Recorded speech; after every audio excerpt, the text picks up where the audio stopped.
ఆ రోజు త్వరలోనే వస్తుందని నమ్మకంగా చెబుతుంది నటి కీర్తి సురేష్. తంతే గారెల బుట్టలో పడ్డ చందాన, మాలీవుడ్ నుంచి కోలీవుడ్ వచ్చి పడ్డ నటి కీర్తి సురేష్ పరిచయమైన కొద్ది రోజుల్లోనే ఇలియా దళపతి, విజయ్, ధనుష్ వంటి స్టార్ హీరోతో నటించేసి తన మార్కెట్ను అమాంతం పెంచుకుంది.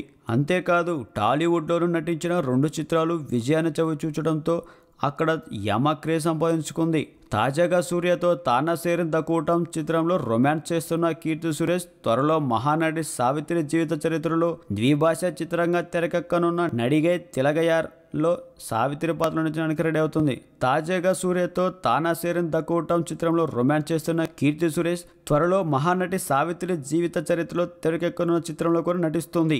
ఇందులో మరో క్రేజీ నటి సమంత కూడా నటిస్తున్నారు. ఈమె పాత్రికేయురాలిగా నటిస్తున్నట్లు కోలీవుడ్ వర్గాల సమాచారం. శృతి కిరేష్ తెలుగులో పవన్ కళ్యాణ్కు జంటగా నటించే అవకాశాన్ని కూడా చేదక్కించుకుంది. ఇటీవల ఓ కార్యక్రమంలో పాల్గొన్న కీర్తి సురేష్ నటిగా ఇంత త్వరగా ఈ స్థాయికి చేరుకుంటానని ఊహించలేదని పేర్కొంది. భైరవ చిత్రంలో విజయ్ జత కట్టానంది. ఆయనతో నటించిన అనుభవం గురించి తాను ప్రత్యేకంగా చెప్పనక్కర్లేదంది. అదేవిధంగా ప్రస్తుతం మరో స్టార్ హీరో సూర్యతో కలిసి మరో సినిమా నటించనుంది. ఇక మరో స్టార్ నటుడు అజిత్తో ఎప్పుడు రొమాన్స్ చేస్తారని అభిమానులు అడుగుతున్నారని, ఆ అవకాశం త్వరలోనే వస్తుందని నటి కీర్తి సురేష్ చెప్పింది. మీకు నచ్చినట్లయితే సబ్స్క్రైబ్ చేయండి. ఫిలిమి స్టార్స్ బోలెడంత న్యూస్ బోల్డ్గా.